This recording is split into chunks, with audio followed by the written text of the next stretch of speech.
Hello students, welcome to filler form YouTube channel. Filler form YouTube channel पे आप सभी net aspirants का स्वागत है।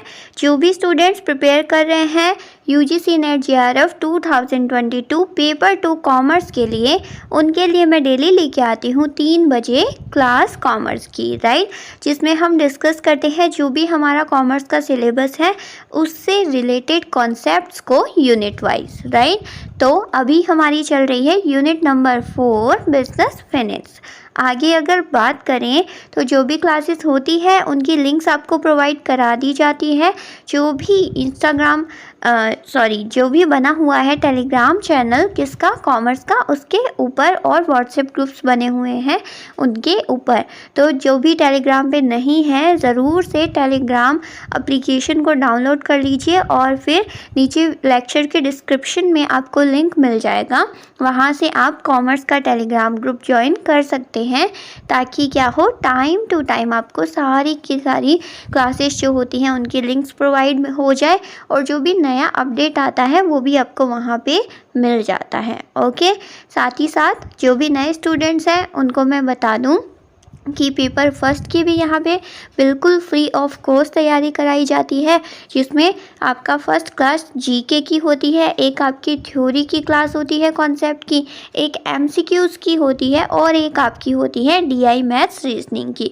उसके अलावा पेपर 2 के अलग अलग सब्जेक्ट्स की प्रिपरेशन होती है, ठीक है।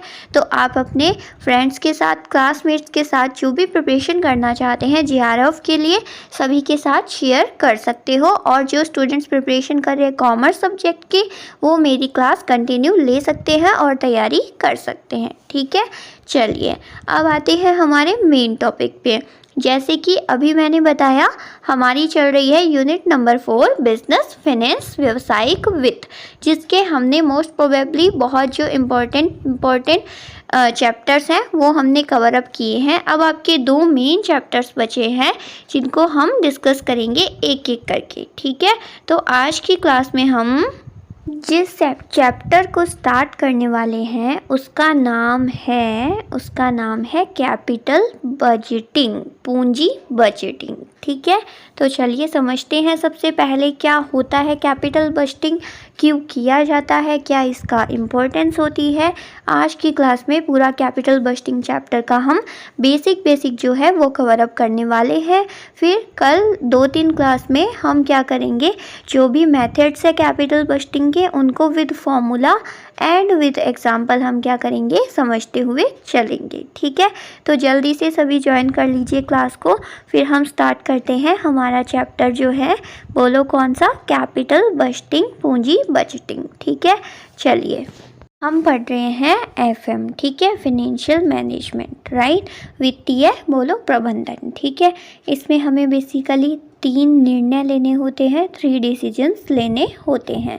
कौन कौन से हमें पता है ma'am, financing decision, investment decision और डिविडेंड पॉलिसी डिसीजन, वित्तीय निर्णय, विनियोग निर्णय और लाभांश नीति निर्णय, ठीक है। अगर फाइनेंसिंग डिसीजन की बात करें तो उसमें हम क्या क्या पढ़ते हैं, उसमें हम पढ़ते हैं सोर्सेस ऑफ फंड्स की, कौन कौन से स्रोत होते हैं, इंटरनेशनल हो गए, डोमेस्टिक हो गए, जिनके बारे में हमने डिटेल में चर्चा कर ली है 2nd चैप्टर में, ठीक है। फिर हम देखते हैं कॉस्ट क्या आती है कैपिटल की, जिसके लिए हमने चैप्टर पढ़ लिया कॉस्ट ऑफ कैपिटल। साथ ही कैपिटल स्ट्रक्चर, पूंजी संरचना क्या होती है किसी फर्म की, कंपनी की, वो भी हमने डिस्कस कर लिया। और एक होता है आपका लेवरेज, उत्तोलक, जो कि आपके सिलेबस में नहीं है इसलिए हमने कवर अप नहीं किया है, ठीक है। तो फाइनेंसिंग डिसीजन कुल मिला के हमने पढ़ लिया है, जिसमें हमने cost of capital, sources of funds और कैपिटल स्ट्रक्चर तीनों चैप्टर अच्छे से डिटेल में डिस्कस कर लिए। अब अगर बात करें इन्वेस्टिंग डिसीजन की, विनियोग निर्णय, ठीक है।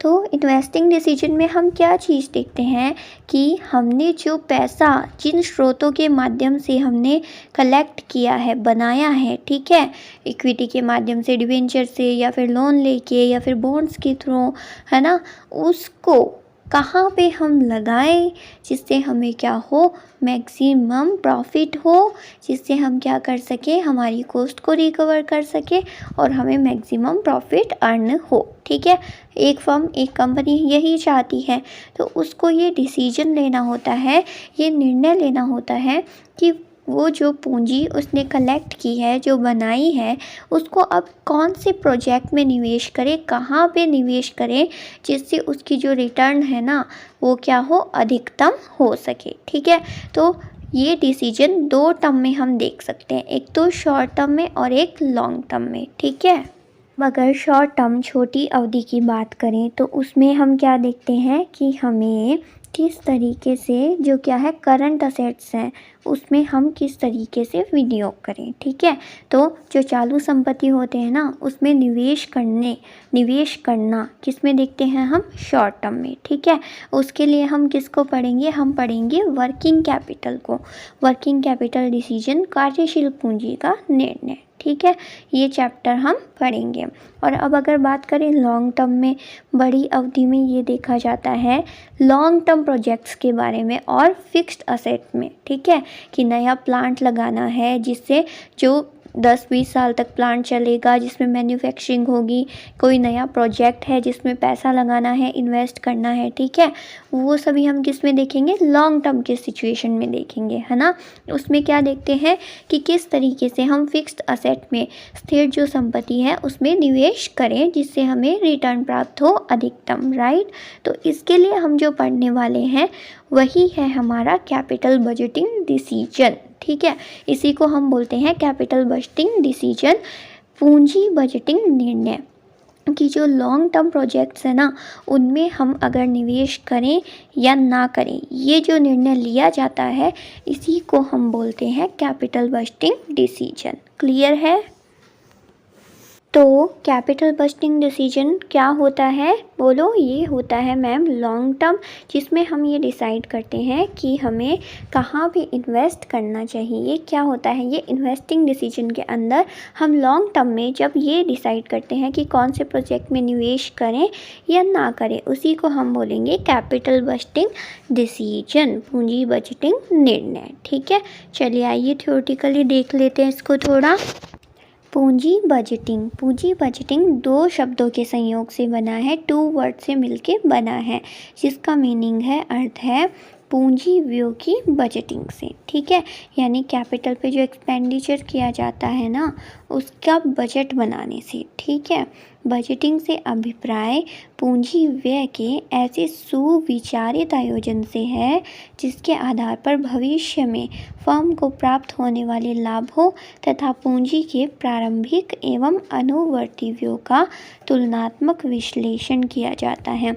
वही कि जिस प्रोजेक्ट में हमें पैसा लगाना है उसका पहले बजट बनाया जाता है। ठीक है, कि इतना बजट, इतनी कैपिटल हमें एक्सपेंड करनी होगी, व्यय करनी होगी उस पर्टिकुलर प्रोजेक्ट पे। ठीक है, और फिर उसको क्या किया जाता है, तुलना की जाती है, कंपेयर किया जाता है किससे, जितना वापस उस पे व्यय करने से होने वाली जो रिटर्न होगी उससे।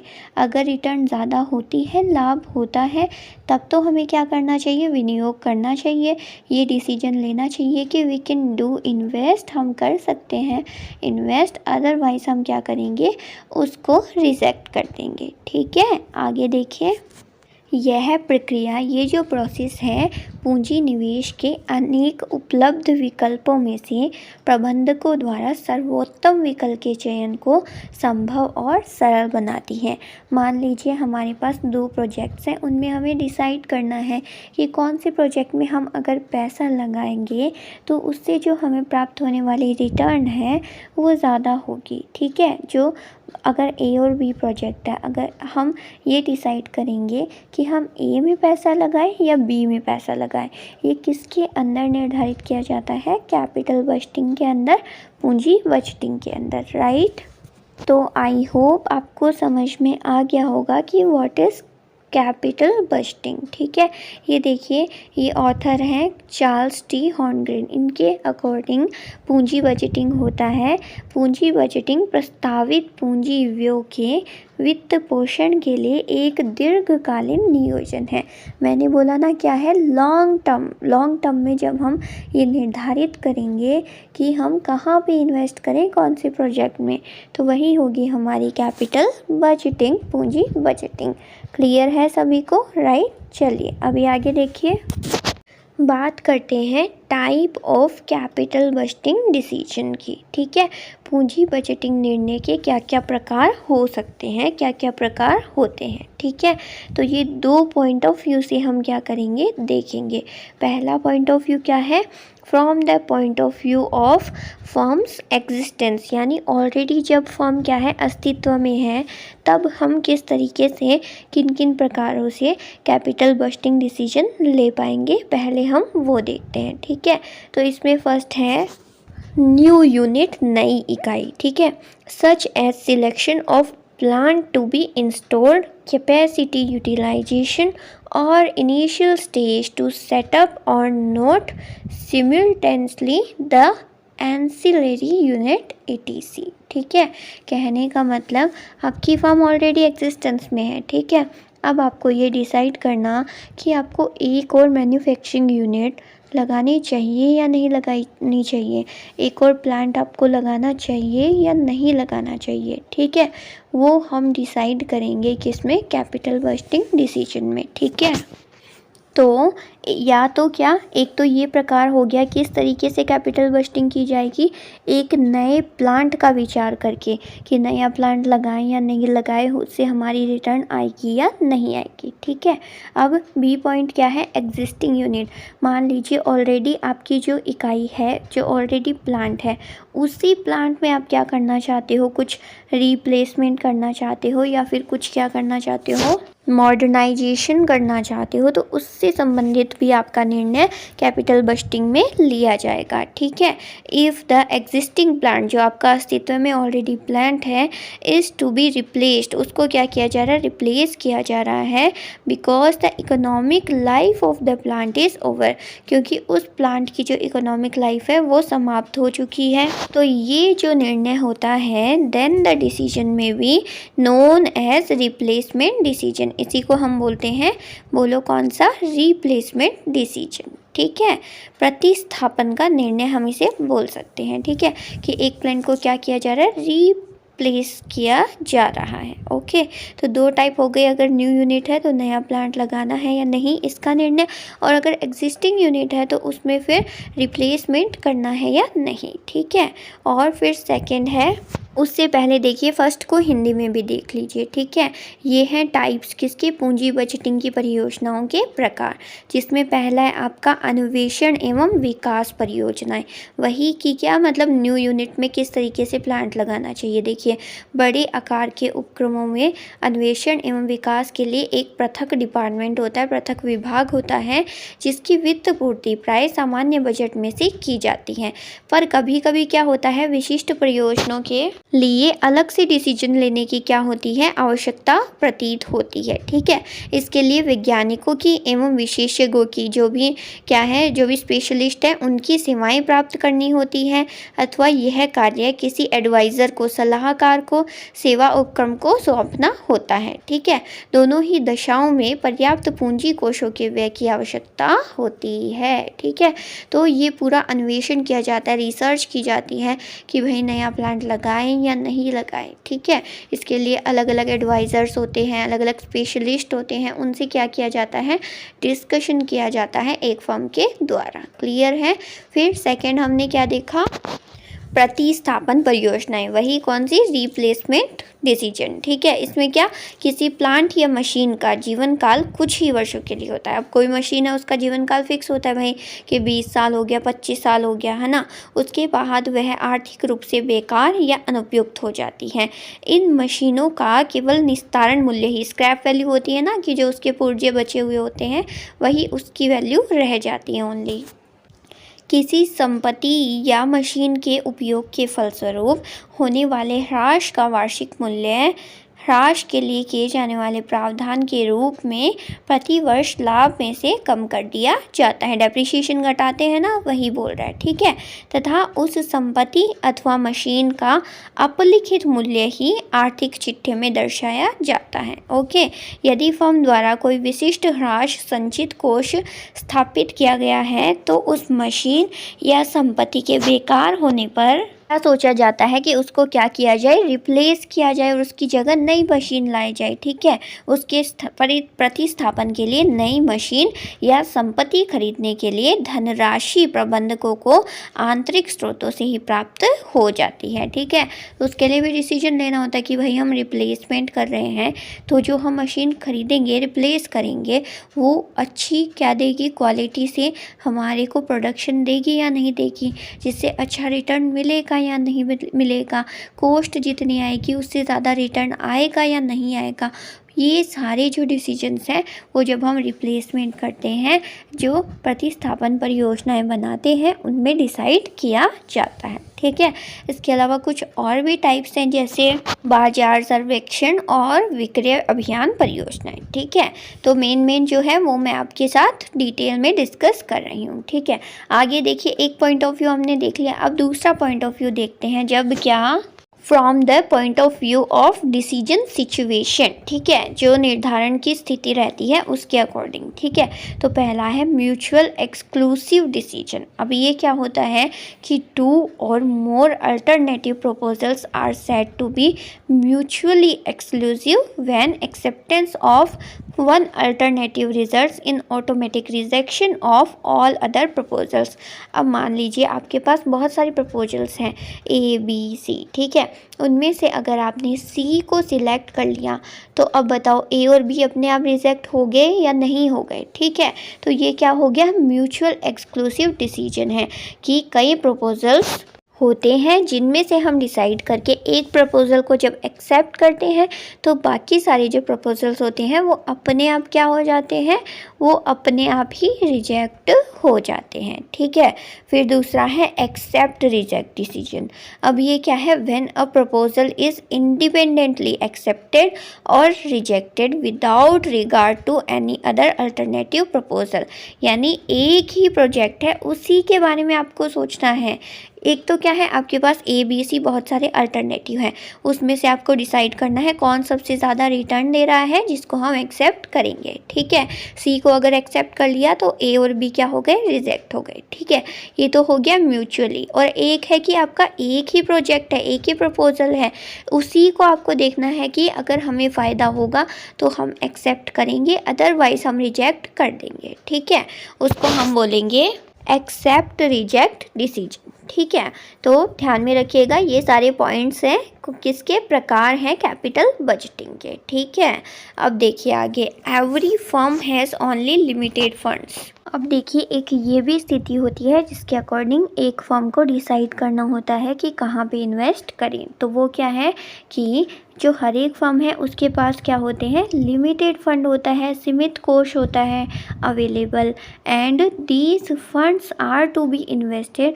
और इन फंड को क्या करना होता है, विनियोग करना होता है इन सच अ वे, ऐसे तरीके से कि so as to bring maximum contribution to the wealth of the firm, कि ज़्यादा से ज़्यादा क्या हो, कंट्रीब्यूशन किया जा सके किसमें, फर्म की वेल्थ को बढ़ाने में, मैक्सिमम करने में। अब फर्म की वेल्थ कैसे मैक्सिमम होती है ये आप सभी को पता है, तो मुझे कमेंट में ज़रूर बताएंगे। हमने पढ़ा था कि एक फर्म का क्या मोटिव होता है, क्या पर्पस होता है, प्रॉफिट मैक्सिमाइजेशन और वेल्थ मैक्सिमाइजेशन, है ना। तो वही बात है कि ज़्यादा से ज़्यादा कंट्रीब्यूशन किया जा सके किसमें, एक फर्म की वेल्थ को मैक्सिमाइज करने में। तो बताना मुझे what is the meaning of wealth maximization, ठीक है। कमेंट में सभी बताएंगे। आगे देखिए, द सिचुएशन, ऐसी स्थिति when the firm is not able, समर्थ नहीं है एक firm, in finance all the profitable investment opportunity, कि जितनी भी अपॉर्चुनिटी उसके पास आ रही है उसमें सब में इन्वेस्ट करने के लिए कैपेबल नहीं है एक फर्म। क्यों? क्योंकि जो फंड है वो तो क्या है, सीमित है, लिमिटेड है। ठीक है, तो is known as capital rationing, उसे हम जानते हैं कैपिटल राशनिंग से, कि आपके पास फंड तो क्या है, सीमित है। अब उस सीमित फंड से आपको क्या करना है, एक ऐसे इफ़ेक्टिव डिसीजन लेना है इफ़ेक्टिव प्रोजेक्ट में, जिससे क्या हो, आपके फर्म की जो वेल्थ है वो मैक्सिमाइज हो। ठीक है, चलिए एग्जाम्पल से समझाती हूँ। मान लीजिए आपके पास फंड अवेलेबल है 10 लाख रुपीज़, यानी एक फर्म है, एक आपकी कंपनी है जिसमें आपके पास अवेलेबल फंड है इन्वेस्ट करने के लिए 10 लाख रुपीज़, और आपके पास प्रपोजल्स हैं अलग अलग। ठीक है, एक प्रपोजल है जिसकी कॉस्ट है 10 लाख, दूसरा प्रपोजल है, दो ऐसे प्रपोजल हैं जिनकी कॉस्ट है 5 लाख, और एक है जिसकी है 20 लाख। अब 20 लाख वाला तो बिल्कुल क्या हो जाएगा, अपने आप ही रिजेक्ट हो जाएगा, क्योंकि भाई इतना फंड आपके पास है ही नहीं कि आप 20 लाख इन्वेस्ट कर सको, आपके पास तो 10 लाख ही है ना, तो वो तो अपने आप रिजेक्ट हो जाएगा। ठीक है, अब बचे कौन कौन से, 3 प्रोजेक्ट, इसमें से एक में आपको निवेश करना होगा 10 लाख और 2 हैं 5-5 लाख के। ठीक है, अब आप ये देखोगे कि अगर मैं 10 लाख वाले प्रोजेक्ट में 10 लाख रुपए इन्वेस्ट करता हूँ तो उससे मुझे कितना रिटर्न मिलेगा, रिटर्न मिल रहा है 4 लाख। वही अगर मैं 5-5 लाख वाले प्रोजेक्ट में निवेश करूँगा तो मुझे कितना रिटर्न मिल रहा है बताओ, एक से मिल रहा है 1.7 लाख और दूसरे से मिल रहा है 3 लाख। ठीक है, अब बताओ आप इन तीनों में से कौन से प्रोजेक्ट में निवेश करना चाहोगे। मैम हम कंपेयर करेंगे किस में ज़्यादा रिटर्न है। अगर हम 10 लाख वाले में ही 10 लाख रुपए लगा रहे हैं तो हमें सिर्फ रिटर्न आ रही है 4 लाख। वही अगर हम 5-5 लाख के 2 प्रोजेक्ट्स में इन्वेस्ट कर रहे हैं तो हमारी टोटल रिटर्न आ रही है दोनों प्रोजेक्ट से कितनी बोलो, 3 तो इससे और 1.7 इससे, यानी 4.7 लाख। ठीक है, तो 0.7 लाख का फ़ायदा कौन से प्रोजेक्ट में निवेश करने से हो रहा है बोलो, मैम 2 5-5 लाख वाले जो प्रोजेक्ट है उनमें, राइट। तो हम फिर किस में निवेश करेंगे, किस में इन्वेस्ट करेंगे, हम 10 लाख रुपए हमारे पास है, हम राशनल बिहेव करके देखेंगे किस में रिटर्न ज़्यादा है और हम निवेश कर देंगे किस में, 2 जो 5-5 लाख वाले प्रोजेक्ट हैं उनमें। तो इसी को बोलते हैं क्या, कैपिटल राशनिंग। क्लियर है सभी को, आगे अच्छे से समझ में। ठीक है, चलिए अब देखते हैं आगे। अजम्पशन ऑफ कैपिटल बजटिंग, यानी पूंजी बजटिंग की मान्यताएं क्या क्या है। ठीक है, तो इसमें पहला है certainty with respect to cost and benefit. ठीक है, कहने का मतलब कि जितनी लागत है और जितना बेनिफिट है, यानी हम प्रोजेक्ट की अगर एक बात करें तो अभी हमने देखा एक प्रोजेक्ट की कॉस्ट कितनी है, 10 लाख है, तो वो 10 लाख क्या है, फिक्स है, घटेगी बढ़ेगी नहीं, भाई इसकी कॉस्ट तो 10 लाख है और उस पर हमने रिटर्न देखा था 4 लाख का, तो वो भी सर्टेन रहेगा, निश्चित रहेगा, फिक्स रहेगा। ठीक है, ये मान के चलते हैं जब हम कैपिटल बजटिंग डिसीजन लेते हैं तब। जो हम एस्टिमेशन लेके चलते हैं ना, हमने देखा 10 लाख कॉस्ट है, 4 लाख प्रॉफिट मिल रहा है, तो वो फिक्स रहेगा, फ्लेक्सिबल नहीं होगा, बदलेगा नहीं। ठीक है, दूसरा है प्रॉफिट मोटिव। जब भी हम किसी भी प्रोजेक्ट में इन्वेस्ट करेंगे, विनियोग करेंगे, हमारा मोटिव कोई कल्याण करना नहीं है, सिर्फ मोटिव क्या है, प्रॉफिट कमाना, कि उससे ज़्यादा से ज़्यादा हम क्या करें, प्रॉफिट कमा सके, रिटर्न अर्न कर सके। ठीक है, तो estimation of the required rate of return, और ये तो होता ही है कि जितना हम कॉस्ट लगा रहे हैं उतना तो कम से कम हमें रिटर्न मिलना ही मिलना चाहिए, ये तो आवश्यक होता ही होता है। ठीक है, और जो इन्वेस्ट करने वाला इन्वेस्टर है ना, उसके पास पैसा ही पैसा है। ठीक है, पैसे की कोई कमी है ही नहीं। जो कैपिटल फंड है ना, उसकी कोई नो स्कैरसिटी कैपिटल फंड्स, यानी पैसे की उसके पास कोई भी कमी नहीं है, तो वो राशनल बिहेव नहीं करेगा, जबकि देखिएगा जिसमें उसे ज़्यादा प्रॉफिट मिल रहा है उसमें वो क्या कर देगा, इन्वेस्ट कर देगा। Using the capital budgeting decision criterion. Okay, तो ये सारी मान्यता है जब कोई कैपिटल बस्टिंग डिसीजन लिया जाता है उसकी। तो इनको आपको क्या करना है, ध्यान में बिल्कुल रखना है। आई होप अच्छे से समझ में आ गया। ठीक है, अब देखिए इम्पोर्टेंस क्या क्या है किसकी, पूंजी बजटिंग की, थोड़ा सा उसको भी हम जान लेते हैं। हो सकता है असर्शन रीजन में क्वेश्चन पुटअप हो जाए। तो देखिए फर्स्ट पॉइंट है, स्थिर संपत्तियों के साथ उचित रख रखाव, अवेक्षण अथवा ह्रास, प्रतिस्थापन तथा अप्रचलन की अनेक समस्याएं जुड़ी होती हैं। जो भी फिक्स्ड असेट्स होती हैं उनमें उनके मेंटेनेंस की हो गई, डेप्रिसिएशन कॉस्ट हो गई, ठीक है, या फिर अप्रचलन की, मतलब अब वो मशीन काम में ही नहीं आ रही है। ऐसी बहुत सारी समस्याएं जुड़ी होती हैं जिनके लिए क्या करना पड़ता है, समय समय पर समुचित समायोजन प्रबंधकों को करने होते हैं। अलग अलग क्या करने होते हैं, उचित प्रबंधन करने होते हैं फिक्स्ड असेट से रिलेटेड। ठीक है, आगे देखिए, पूंजी बजटिंग के निर्णयों का संबंध कोषों के भारी निवेश से होता है। भारी मतलब बड़े इन्वेस्टमेंट से। ठीक है, व्यवसाय में पूंजी कोष क्या होते हैं, लिमिटेड होते हैं, अभी हमने बात की। ठीक है, तथा उनका विभिन्न वैकल्पिक उपयोगों में क्या किया जा सकता है, प्रयोग किया जा सकता है। अतः नए पूंजी विनियोग के निर्णय पूर्ण विश्लेषण एवं सोच विचार के बाद ही किए जाने चाहिए। ठीक है, पूरा आपस में एडवाइस लेके पूरी फर्म क्या करती है, जो भी डिपार्टमेंट होता है ना कैपिटल बजटिंग डिसीजन, उसके अकॉर्डिंग फिर लिया जाता है। राइट, पूंजी बजटिंग एक कठिन प्रक्रिया है, क्या है, डिफ़िकल्ट प्रोसेस है, और अतः इसके लिए व्यापक दृष्टिकोण की आवश्यकता होती है। इस प्रक्रिया के अंतर्गत अनिश्चित भविष्य, क्योंकि फ्यूचर क्या होता है, अनसर्टेन होता है, के विषय में निश्चित एवं सही पूर्वानुमान लगाने होते हैं। तो जो भी हम बजट बनाते हैं उसमें सही तरीके से फोरकास्टिंग करनी होती है, इसीलिए ये कार्य थोड़ा सा क्या है, कठिन होता है। ठीक है, कोषों का निवेश दीर्घकाल के लिए होता है। जो भी हम इन्वेस्ट करते हैं फंड का, वो लॉन्ग टर्म के लिए करते हैं, और जो फ्यूचर है वो हमेशा क्या रहता है, अनिश्चित होता है। इसलिए जब निवेश किया जाता है तो उसमें रिस्क क्या होने की होती है, रिस्क होने की थोड़ी सी रिस्क की प्रोबेबिलिटी रहती है। निवेश में जोखिम की मात्रा अधिक होती है। ठीक है, फर्म के लिए आवश्यक होता है कि निर्णय लेने से पहले वह जोखिम की मात्रा का विश्लेषण समुचित रूप से कर ले। तो ये सारी चीज़ें हैं, इन्हीं के लिए क्या है, कैपिटल बजटिंग बहुत ज़्यादा इम्पोर्टेंट रोल प्ले करता है।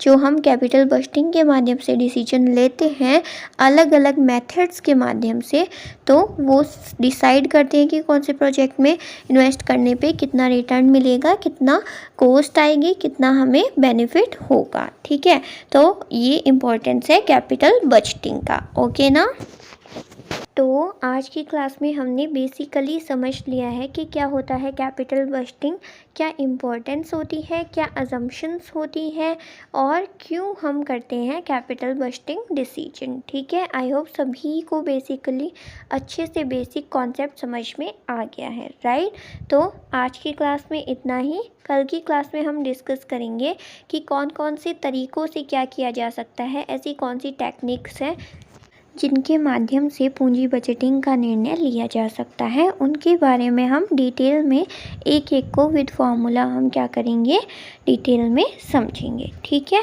साथ में मैं बता दूं आपको कि आज से अगेन फिर क्या हो चुकी है, स्टार्ट हो चुकी है आपकी वेबसाइट पे क्विजेस। तो जाके सभी के सभी क्विज को अटेम्प्ट करना। ओके ना, और बोलो, अगर वीडियो अच्छी लगी हो तो ज़रूर सभी के सभी अपनी अटेंडेंस दे देंगे। कुछ बच्चों की 100% अटेंडेंस होती है, पता है, मतलब वो डेली क्लास भी लेते हैं, डेली क्लास को लाइक भी करते हैं। तो सभी स्टूडेंट्स को भी ऐसा ही करना है। ठीक है ना, इससे बहुत ज़्यादा मोटिवेशन मिलता है, कॉन्फिडेंस मिलता है आप सभी को प्रिपरेशन करवाने का, और पता चलता है कि आप सभी कितना एफर्ट्स कर रहे हो अपनी प्रिपरेशन करने के लिए। राइट, तो ज़रूर शेयर कर देना वीडियो को सभी के साथ, और अपनी अटेंडेंस एज अ अपीयरेंस लगा देना। ओके ना, चलिए, और जो भी आप क्लास होती है उसके नोट्स आपको प्रोवाइड करा दिए जाते हैं। किस पे बोलो? वेबसाइट पे, जहाँ से आप एज अ PDF नोट क्या कर सकते हो? कलेक्ट कर सकते हो। ओके, तो ये सारी वेबसाइट और सोशल साइट है, यहाँ पे जाके आप अप्रोच कर सकते हो। चलिए मिलते हैं नेक्स्ट क्लास में, तब तक के लिए thank you so much, bye, take care, keep preparing.